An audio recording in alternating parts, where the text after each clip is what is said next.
Liturgia do dia 22 de novembro de 2022.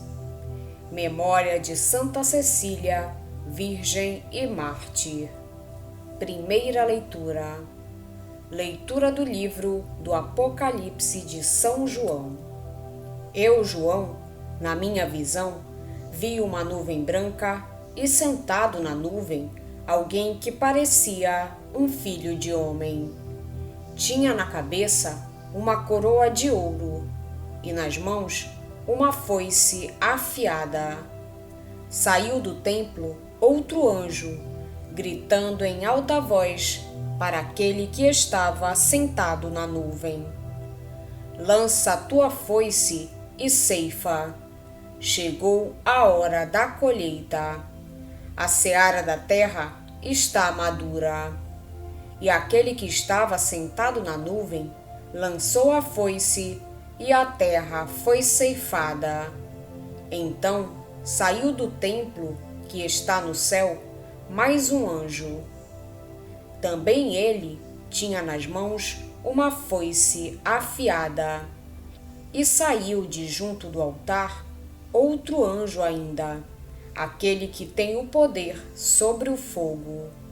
Ele gritou em alta voz para aquele que segurava a foice afiada: lança a foice e colhe os cachos da videira da terra, porque as uvas já estão maduras. E o anjo lançou a foice afiada na terra e colheu as uvas da videira da terra. Depois despejou as uvas no grande lagar do furor de Deus. Palavra do Senhor. Graças a Deus. Salmo responsorial é o de número 95.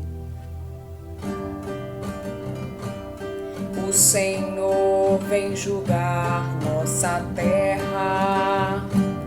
O Senhor vem julgar nossa terra. O Senhor vem julgar nossa terra. Publicai entre as nações, reina o Senhor. Ele firmou o universo inabalável, e os povos ele julga com justiça. E os povos ele julga com justiça. O Senhor vem julgar nossa terra. O Senhor vem julgar nossa terra. O Senhor vem julgar nossa terra. O céu se rejubile, exulte a terra. Aplauda o mar com o que vive em suas águas. Os campos com seus frutos rejubilem. E exultem as florestas e as matas. O Senhor vem julgar nossa terra. O Senhor vem julgar nossa terra. O Senhor vem julgar nossa terra. Na presença do Senhor, pois Ele vem, porque vem para julgar a terra inteira. Governará o mundo todo com justiça, e os povos julgará com lealdade. O Senhor vem julgar nossa terra. O Senhor vem julgar nossa terra. O Senhor vem julgar nossa terra. Evangelho de Jesus Cristo, segundo São Lucas. Naquele tempo, algumas pessoas comentavam a respeito do templo, que era enfeitado com belas pedras e com ofertas votivas. Jesus disse: Vós admirais estas coisas? Dias virão em que não ficará pedra sobre pedra. Tudo será destruído. Mas eles perguntaram: Mestre, quando acontecerá isto? E qual vai ser o sinal de que estas coisas estão para acontecer? Jesus respondeu: Cuidado para não serdes enganados, porque muitos virão em meu nome, dizendo: Sou eu. E ainda: O tempo está próximo. Não sigais essa gente. Quando ouvirdes falar de guerras e revoluções, não fiqueis apavorados. É preciso que estas coisas aconteçam primeiro, mas não será logo o fim. Jesus continuou: Um povo se levantará contra outro povo.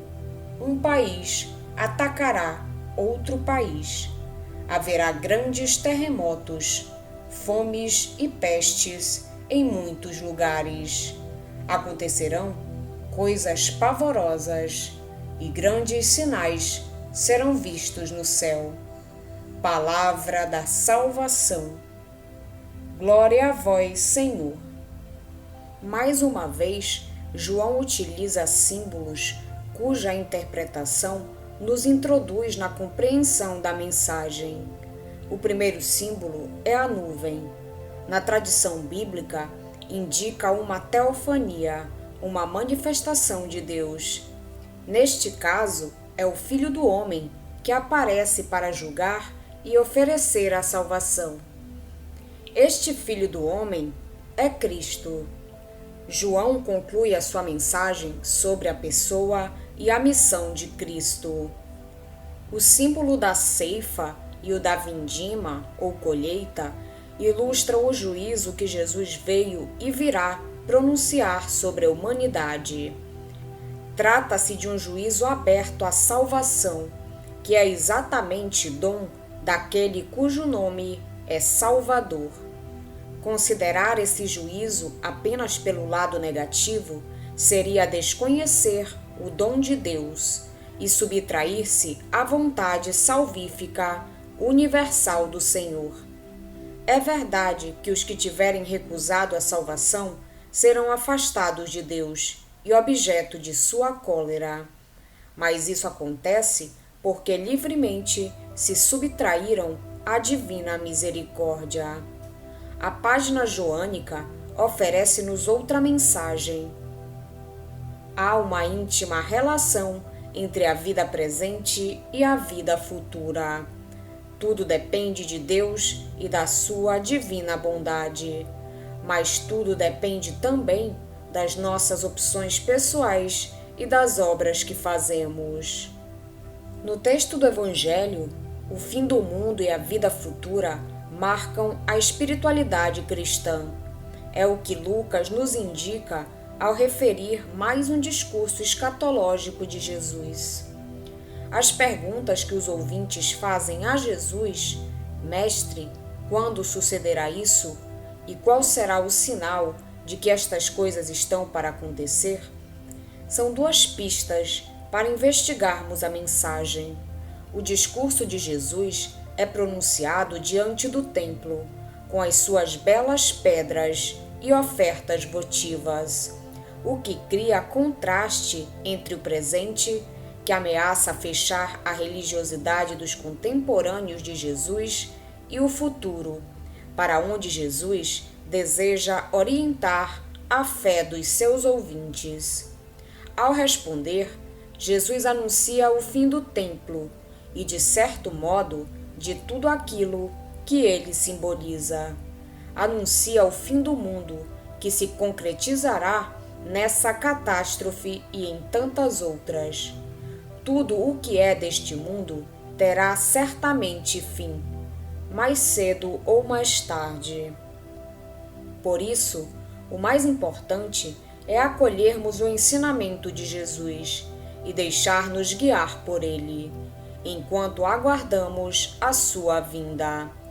A sua palavra ajudar-nos-á a discernir pessoas e acontecimentos e a optar pelos valores que nos propõe.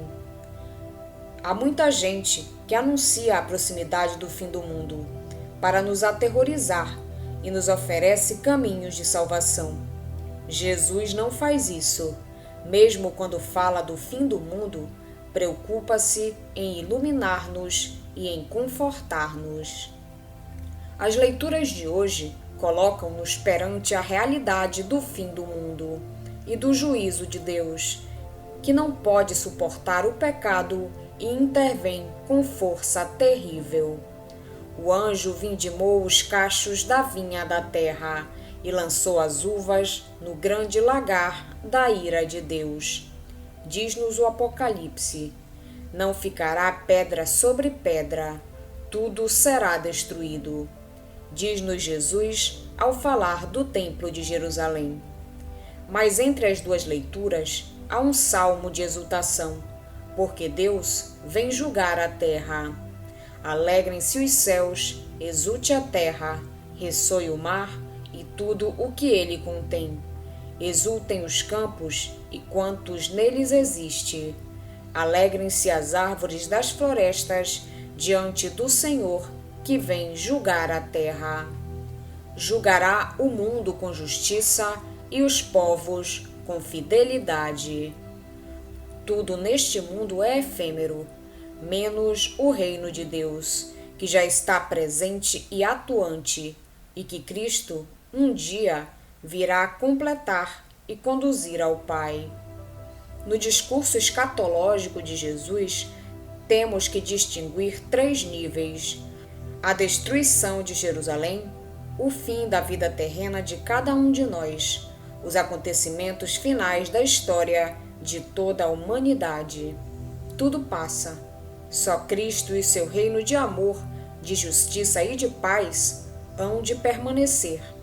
E cada cristão, como templo de Deus, adornado com as belas pedras das virtudes cristãs, pode e deve perseverar no bem, resistindo às diversas provações. Entretanto, individualmente e sobretudo em comunidade de fé, iluminados pela palavra e fortalecidos pelo Espírito, os crentes devem ler os sinais dos tempos e fazer um verdadeiro discernimento do bem e do mal, do verdadeiro e do falso, para não se deixar enganar pelos falsos profetas e afastar do seguimento de Jesus Cristo, o único Salvador. O Espírito impele-nos a ser entre os homens e no mundo testemunhas deste amor de Deus, derramado em nós no batismo, um amor que regenera e salva. Impele-nos a apressar a recapitulação de todos os homens e de todo o universo em Cristo. Nós suspiramos pela plenitude dos tempos, quando se há de realizar o desígnio do Pai, de recapitular em Cristo todas as coisas, as do céu e as da terra. Hoje a Igreja faz memória a Santa Cecília, Virgem e Mártir.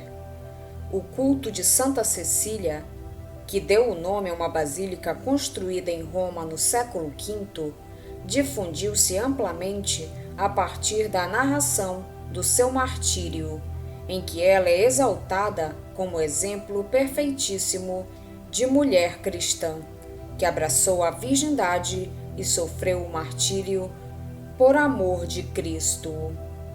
Santa Cecília nasceu provavelmente no ano 150 em Roma.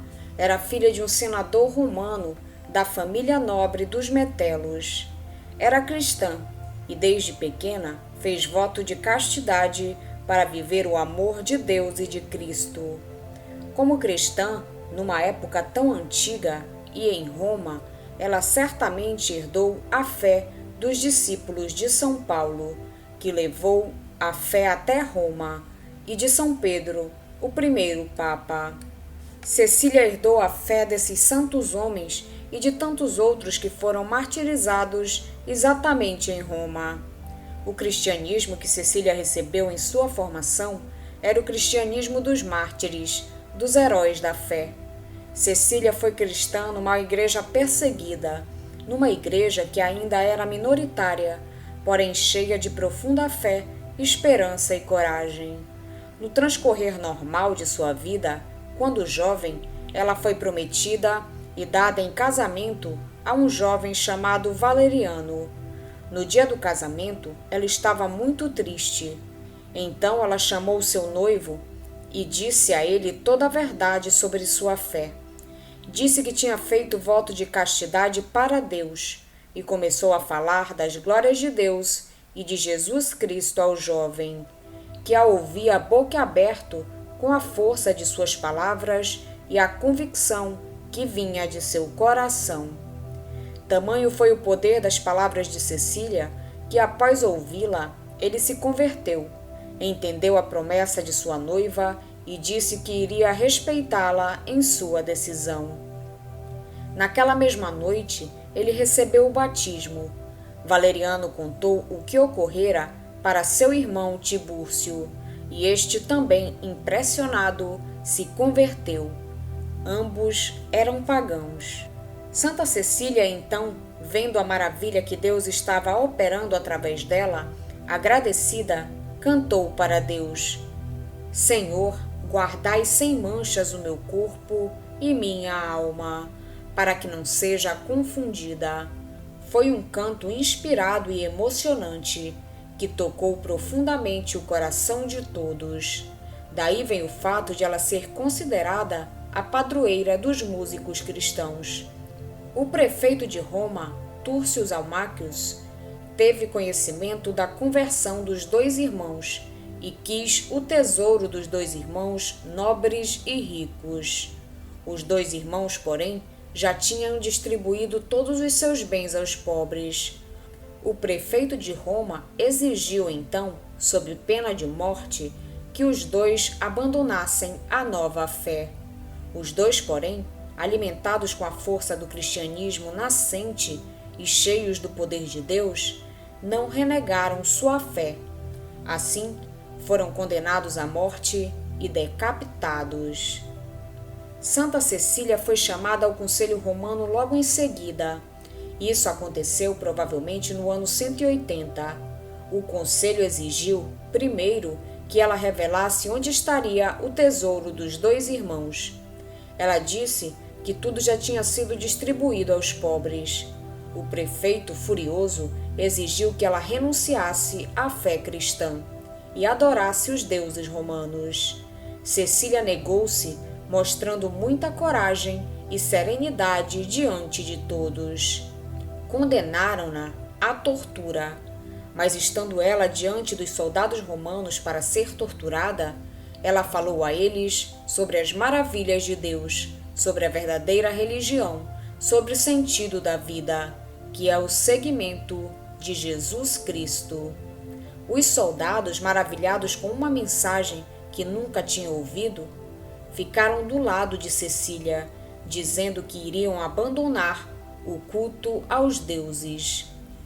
Essas inúmeras conversões foram milagres que Deus operou através de Santa Cecília para que essas pessoas alcançassem a felicidade e a salvação.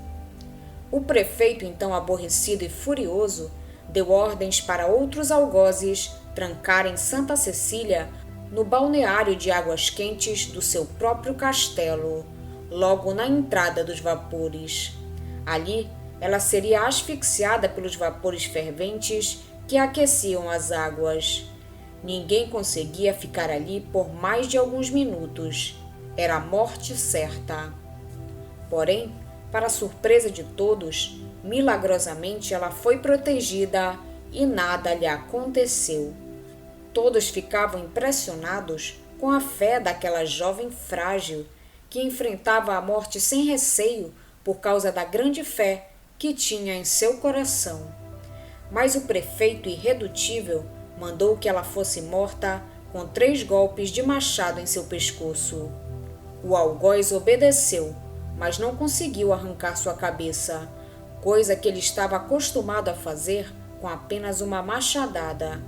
Santa Cecília permaneceu viva ainda por 3 dias, conversando e dando conselhos a todos que corriam para vê-la e rezar por ela. Por fim, pressentindo sua morte iminente, Santa Cecília pediu para o Papa entregar todos os seus bens aos pobres e transformar sua casa numa igreja. Antes de sua morte, em seus últimos momentos neste mundo, sentindo que sua missão estava cumprida, mesmo ela sendo ainda tão jovem, Cecília conseguiu cantar louvando a Deus, cantando as maravilhas de Deus. Por isso, ela é a padroeira dos músicos e da música sacra. Depois disso, a fisicamente frágil e interiormente forte jovem romana, que desafiou os poderes deste mundo, entregou seu espírito ao Pai Celestial. Após sua morte, ela foi sepultada pelos cristãos na catacumba de São Calixto e desde então passou a ser venerada como mártir. O túmulo de Santa Cecília ficou desaparecido por muitos séculos. No século IX, Santa Cecília apareceu ao Papa Pascoal I.